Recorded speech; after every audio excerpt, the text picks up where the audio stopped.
মমতা ব্যানার্জিকে উচিত হচ্ছে এখনই পিআইএল করে শুভেন্দুবাবুকে ধরে জেলের মধ্যে রেখে দেওয়া। শুভেন্দুবাবু জেলের বাইরে থাকলে হিন্দু মুসলমানের সম্পত্তি বিনষ্ট হবে। এটা অন ক্যামেরা বলছি, আমি শুধু মুসলমানদের জন্য কাজ করতে আসিনি। আজকে ক্ষুধার্তর পেটে ভাতের ব্যবস্থা করার জন্য রাজনীতিতে এসেছি। ভারত সরকার সুপ্রিম কোর্টকে তথ্য দিচ্ছে 40,000-এর একটু বেশি রোহিঙ্গা সারা ভারতবর্ষে আছে, আর শুভেন্দুবাবু 1.5 কোটি কোথায় পেল? আমাদের একদম স্পষ্ট বার্তা, হিন্দুর জোটও নয়, মুসলমানের জোটও নয়, মানুষের জোট তৈরি করতে হবে 2026-এ। মানবতা বিরোধী যারা তাদেরকে পরাস্ত করতে হবে গণতান্ত্রিক প্রক্রিয়াতে। আমরা দেখেছি যে আপনি গত কয়েক মাস ধরে বিভিন্ন জায়গায় ঘুরে বেরিয়েছেন, 81টা বিধানসভায় অবজারভার নিয়োগ করেছেন। 2026 বিধানসভা নির্বাচন নিয়ে কি ভাবছেন? 2026 নির্বাচন যেটা এগিয়ে আসছে সেটাকে মাথায় রেখে আমরা আমাদের রাজনৈতিক কর্মকাণ্ড চালাচ্ছি। তবে একটা কথা, শুধু ভোটে জিততে হবে এটা আমাদের স্বপ্ন নয়, সমাজ ব্যবস্থা আমাদের পরিবর্তন করার মূল লক্ষ্য। হ্যাঁ, ভোট আসছে, সেখানে কন্টেস্ট করব, সেই জন্য 100-র অধিক আমাদের টোটাল অবজারভার। ফার্স্ট ফেজে 81, সেকেন্ড ফেজে আমরা বাকিটা দিয়ে 100 অধিক আমরা অবজারভার দিয়েছি। আমাদের কাজ চলছে। 2026 নির্বাচনে আমরা চাইছি এমন একটা সরকার তৈরি হোক যে সরকার এই লরিওয়ালাদের উপর ডিস্টার্ব করবে না। টাকা তুলছে তো, এখন রাস্তাতে কিভাবে লরিওয়ালাগুলোকে, বাসওয়ালাগুলোকে ডিস্টার্ব করছে, ন্যূনতম মজুরি ঠিকঠাক পাচ্ছে না, শ্রমজীবী মানুষ আছে বঞ্চিত হচ্ছে, হসপিটালে গেলে সরকারি ট্রিটমেন্ট পাচ্ছে না, ঔষধ পাচ্ছে না, বিশৃঙ্খলা হচ্ছে বিভিন্ন জায়গাতে, স্কুলে টিচার নাই, মিড ডে মিলের খাবার থেকে লুট হয়ে যাচ্ছে, মানে যেখানে যাবেন দুর্নীতি দুর্নীতি দুর্নীতি। আমরা চাই একটা দুর্নীতিমুক্ত সমাজ, সুষ্ঠু একটা সরকার। সেই জন্য মানুষের কাছে আপিল করে, মানুষ যদি আমাদেরকে চায় তাহলে আমরা সুষ্ঠু সমাজ ব্যবস্থার জন্য উপহার দেবো তাদেরকে একটা। এই বললেন 100-এর অধিক আসনে আপনারা অবজারভার দিয়েছেন। 2021 বিধানসভা নির্বাচনে সংযুক্ত মোর্চার জোট হয়েছিল এবং সেই জোটের আপনি একমাত্র বিধায়ক।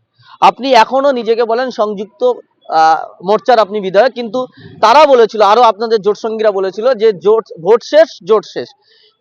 আগামী 26 বিধানসভা নির্বাচনে কার সঙ্গে জোট করবেন? বাম কংগ্রেস নাকি হুমায়ুন কবিরের সঙ্গে, নাকি তৃণমূল কংগ্রেসের সঙ্গে? তৃণমূল কংগ্রেস বা বিজেপির প্রশ্ন আসছেই না। থেকে যাচ্ছে সব থেকে বড় যেটা প্রায়োরিটি, সেটা হচ্ছে কি, অবিজেপি অতৃণমূল শক্তি আমরা মাথায় রাখছি। সেকুলার মাইন্ড নিয়ে যারা চলে তাদেরকে আমরা ঐক্যবদ্ধ করার চেষ্টা করছি। বাম কংগ্রেস তার মধ্যে আছে, আরো রাজনৈতিক দল আছে। হুমায়ুন কবির সাহেব এখনো রাজনৈতিক দলে আত্মপ্রকাশ করেনি তার, সুতরাং তার রাজনৈতিক দলের আত্মপ্রকাশ হোক, তার লক্ষ্য উদ্দেশ্য দেখি, তারপর আলোচনা হবে। কিন্তু এখন আপনাদের বলতে পারি যে ভোট শেষ, জোট শেষ বলেছিল, অনেকভাবে অপমানিত হয়েছিলাম, আমাদেরকে নেওয়ার জন্য তাকে রেজাল্ট খারাপ হয়েছে, অনেক কথা বলেছিল, কিন্তু বৃহত্তর স্বার্থের জন্য ওগুলোকে আমাদেরকে ইগনোর করতে হচ্ছে। আমরা মাথাগুলো নিচ্ছি না। আমাদের এখন লক্ষ্য হচ্ছে বিজেপি আর তৃণমূলের হাতে বাংলাকে বাঁচাতে হবে। এই দুই দল মিলে বাংলার মানুষকে বোকা বানাচ্ছে। কেউ হিন্দু হিন্দু ভাই ভাই কি বলছে, কেউ মুসলমান মুসলমান ভাই ভাই, কিন্তু দিনের শেষে হিন্দু আর মুসলমান দুজনই ক্ষতিগ্রস্ত হচ্ছে। এর পাশে কেউ দাঁড়াচ্ছে না। আজকে হিন্দু মুসলমান ধর্মীয় পরিচয় নেই, আমাদের সামাজিক পরিচয় যে আমরা ভারতীয় পশ্চিমবাংলার নাগরিক, এটা আমাদের ধর্মীয় পরিচয় থাকবে, কেউ উপেক্ষা করতে পারবো না, থাকবে অবশ্যই, কিন্তু আমাদের একটা সামাজিক পরিচয় আছে, সেটাকে আজকে ধ্বংস করে দিচ্ছে রাজনৈতিক কারবারিরা। তা আমাদের সামাজিক পরিচয়কে শক্তিশালী করার জন্য, ঐক্যবদ্ধ থাকার জন্য আমরা আহ্বান করছি যে বিজেপি তৃণমূলের বিরুদ্ধে একটা শক্তি হোক, যে শক্তি বিজেপি তৃণমূলকে হারিয়ে নতুন একটা সকাল উপহার দেবে। সোশ্যাল মিডিয়ায় একটা গুঞ্জন উঠেছে যে 2026 হিন্দু বনাম মুসলিমের ভোট, বাবরি মসজিদ বনাম জগন্নাথ মন্দিরের ভোট। এই যে গুঞ্জন উঠছে, এর মধ্যে অনেকে আওয়াজ তুলছেন যে মুসলিম জোট, আর নাকি সেই জোটের নেতা হচ্ছেন নওশাদ সিদ্দিকী, হুমায়ুন কবির, এরা সব নেতা হচ্ছে। দেখুন, আমি একটা অন ক্যামেরা বলছি, আমি শুধু মুসলমানদের জন্য কাজ করতে আসিনি, কারণ আমি ইসলাম ধর্মের অনুসারী। ইসলাম ধর্ম আমাকে যে শিক্ষা দিয়েছে সেটাকে আমি পাথেয় করে চলি, আর সংবিধান আমাকে যে জায়গা দিয়েছে, সংবিধানে আর্টিকেল 26 বলেছে ধর্ম পালনের স্বাধীনতা, ধর্মকে এক্সটেন্ড করার স্বাধীনতা আছে। ইসলামের শিক্ষা হচ্ছে একটা গুরুত্বপূর্ণ শিক্ষা, যে ইসলামের সর্বোত্তম অন্যতম কাজগুলির মধ্যে একটা কাজ হচ্ছে ক্ষুধার্তকে খাদ্য দান করা। আজকে বলে দেয়নি যে মুসলমান ক্ষুধার্তকে তুমি দেবে, হিন্দুকে তুমি দিতে পারবে না, ইসলামের শিক্ষা নয়।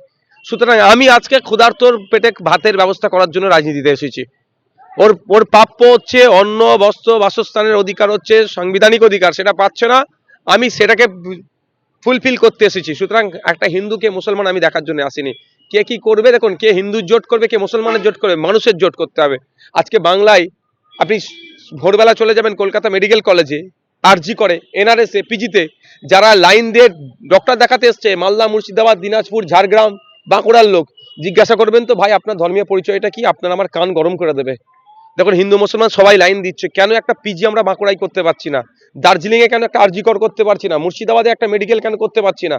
এই লড়াই আমাদের লড়তে হবে। আমাদের শুধু হিন্দু মুসলমান বিভাজন করতে চাইছে, আমাদের দরকার হচ্ছে মানুষকে পরিষেবা দিতে হবে। আজকে দেখুন না, বীরভূম থেকে গিয়ে সোমনাথ দেবনাথকে খুন করেছিল বাইরের রাজ্যে, আবার আফরাজুলকেও বাইরের রাজ্যে খুন করেছে। আমি যদি শুধু আফরাজুলের জন্য চিৎকার করি, তাহলে সোমনাথের জন্য কে চিৎকার করবে? আমরা সোমনাথের পাশেও থাকবো, আফরাজুলের পাশেও থাকবো, তার পরিবারের পাশে থাকবো। আমাদের একদম স্পষ্ট বার্তা, হিন্দুর জোটও নয়, মুসলমানের জোটও নয়, মানুষের জোট তৈরি করতে হবে 2026-এ। মানবতা বিরোধী যারা, তাদেরকে পরাস্ত করতে হবে গণতান্ত্রিক প্রক্রিয়াতে। আপনি বারবার বলছেন বিজেপি তৃণমূল, বিজেপি আর তৃণমূলকে এক সুতোয় বাঁধছেন। কে ওরা এক নয়, কে বলেছে? 8 থেকে 80 জিজ্ঞাসা করুন। রাস্তাঘাটে যেখানে অনেকে মাইকের সামনে বলতে সাহস পায় না, বাকি দেখে নিন কে বলবে। একটা বাচ্চাও জানে যে বিজেপি তৃণমূল আলাদা নয়। আপনারা জানেন আরজি করের যে ডক্টরটা, তাকে খুন করেছে কে? তৃণমূলের নেতারা। আমি বলবো, আমি অন ক্যামেরা হচ্ছে, বিচারটা পাইয়ে দিবার মূল দায়িত্ব কাজ ছিল সিবিআই। সিবিআইটা কে? কেন্দ্রের বিজেপির হোম মিনিস্ট্রির আন্ডারে, অমিত শাহজির আন্ডারে। তো সিবিআই রিপোর্ট দিচ্ছে ওই দিন রাত্রে 54-55 জন ওই করিডোর দিয়ে হাঁটাচলা করেছে। তাহলে ওই 54-55 জনকে খুঁজে পাচ্ছে না?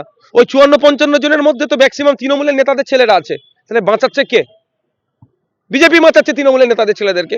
আর মহাকুম্ভ হয়েছিল হিন্দু সমাজে, ধর্মীয় বিশ্বাস প্রায় 140 বছর না 130 বছর ছাড়া ছাড়া, তো ওখানে কুম্ভতে গিয়ে স্নান করলে তাদের পাপ মুক্ত হবে। হবে কি হবে না ওই প্রশ্ন করার আমার অধিকার নেই। তাদের ধর্মীয় বিশ্বাস আমি প্রশ্ন তুলতে পারবো না। কিন্তু তাদের সেখানে গিয়ে কত মানুষ মারা গেল। যখন পার্লামেন্টে আলোচনা করার কথা বলা হচ্ছিল, তখন পার্লামেন্টে আলোচনা করলো না। আর কি দেখলাম, তৃণমূলের একটা এমপি চলে গেল, ওখানে গঙ্গা স্নান করে ভিডিও বাইট দিচ্ছে। কি এর থেকে ভালো আর অ্যারেঞ্জমেন্ট হয়নি? মানে কি, যোগী আদিত্যনাথকে ক্লিন চিট দিচ্ছে। গাড্ডাই পড়েছে বিজেপি, তাকে ক্লিন চিট দিচ্ছে। তো এটাই, বিজেপি যখন গাড্ডাই পড়ে, তৃণমূল তাকে ক্লিন চিট দেয়। তৃণমূল চোরেরা যখন ফেসে যায়, তখন দিল্লিগামী ফ্লাইট মমতা ব্যানার্জি ধরে। একটা জিনিস আমরা দেখেছি যে এসআইআর যখন থেকে শুরু হয়, তখন থেকেই বিরোধী দলনেতা শুভেন্দু অধিকারী বলেছিলেন 1 কোটিরও বেশি রোহিঙ্গা বাদ যাবে। সেখানে আমরা দেখছি যে নির্বাচন কমিশন যে এসআইআর এর খসড়া তালিকা তৈরি করেছেন, সেখানে 58 লাখ সামথিং কিছু মানুষ বাদ গেছে। তার মধ্যে 23 লক্ষর প্লাস ভোটার মৃত। ফলে যারা বাদ গেছে তাদের অনেকের ডকুমেন্টস আছে, তাদের মিস আন্ডারস্ট্যান্ডিং হচ্ছে, আরো অনেক সমস্যা রয়েছে। তাহলে এই যে রোহিঙ্গা, 1 কোটি রোহিঙ্গা যে শুভেন্দু অধিকারী যে হাওয়া তুলেছিলেন, এবং রোহিঙ্গা মুসলমান বাংলাদেশি মুসলমান বলে দাগিয়ে দেওয়ার চেষ্টা হচ্ছিল, এটা নিয়ে কি বলবেন? মমতা ব্যানার্জিকে উচিত হচ্ছে এখনই পিআইএল করে শুভেন্দু বাবুকে ধরে জেলের মধ্যে রেখে দেওয়া। শুভেন্দু বাবু জেলের বাইরে থাকলে হিন্দু মুসলমানের সম্পত্তি বিনষ্ট হবে। ভারত সরকার সুপ্রিম কোর্টকে তথ্য দিচ্ছে 40,000-এর একটু বেশি রোহিঙ্গা সারা ভারতবর্ষে আছে। আর শুভেন্দু বাবু 1.5 কোটি কোথায় পেল? আর সব দলে নাকি বাংলাদেশ পালাচ্ছে। আর আপনার বিএসএফ এর যিনি এই রেঞ্জের দায়িত্বে আছেন, তিনি প্রেস কনফারেন্স করে কি বলছেন, সামান্য কিছু মানুষ গিয়েছে। এইটা দেখুন, একটা কথা বলি, বিজেপি আর তৃণমূল দুটো দল সরকারে আছে, একটা কেন্দ্র একটা রাজ্য। যে কটা প্রতিশ্রুতি দিয়েছে, একটা পালন করতে পেরেছে? একটাও পারেনি। তাহলে কি করতে হবে? হিন্দু হিন্দু করতে হবে, মুসলমান করতে হবে। এই করে এখন টিকে থাকার চেষ্টা করছে। বুকে হাত দিয়ে আপনি ইন্টারভিউ নিতে পারেন, একটা হিন্দু একটা মুসলমানকে বুকে হাত দিয়ে বলুন তো, 2014 পরে বিজেপি ক্ষমতা এসছে, 2011 পরে তৃণমূল এসছে। একজন মুসলমানকে বাঁচাতে এসছে, একজন হিন্দুকে বাঁচাতে এসছে। হিন্দুকে আর মুসলমানকে জিজ্ঞাসা করেন বুকে হাত দিয়ে, মোদী ক্ষমতায় আসার পরে, মমতা ক্ষমতায় আসার পরে ব্যক্তিগত কোনো হিন্দুর লাভ হয়েছে কি ব্যক্তিগত মুসলমানের লাভ হয়েছে? উল্টে মোদী মমতা এসে হিন্দু মুসলমানের ক্ষতি করেছে। আমার সম্প্রীতির বাংলা, ঐক্যের বাংলা বিনষ্ট হয়েছে সম্প্রীতি। একটা বিষয়, শুভেন্দু অধিকারী আর আজকে শ্রমিক ভট্টাচার্য দুজনে মিলেই আজকে বিজেপির দুই নেতা সাংবাদিক সম্মেলন করলেন। সাংবাদিক সম্মেলন করে শ্রমিক ভট্টাচার্য বলছেন 2026-এ তৃণমূলের বিসর্জন। আর সেই সঙ্গে সঙ্গে তিনি তৃণমূল বিরোধী সবাইকে আহ্বান করছেন। আপনি যাবেন? কেন যাব? আমরা তৃণমূল বিজেপির বিরুদ্ধে লড়াই করব। দুটো দলকে বিসর্জন দিতে হবে গঙ্গাতে। গণতান্ত্রিক পন্থাতে দুটো দলকেই আমরা বিসর্জন দেবো। এই দল মিলে আমাদের শেষ করে ফেলছে বাংলাকে। 26 ইলেকশনে আপনাদের নির্বাচনী ইস্তেহার কি হতে যাচ্ছে, মানে কি কি বিষয় নিয়ে আপনারা ইলেকশন লড়বেন? হ্যাঁ, ওটা তো পার্টি ইন্টারনাল ব্যাপার, আলোচনা চলছে, গবেষণা চলছে। নিশ্চিতভাবে শিক্ষা, স্বাস্থ্য, কর্মসংস্থান এগুলো থাকবেই। পরিবেশের বিষয় থাকবে, নদ নদী নিয়ে আমাদের থাকবে।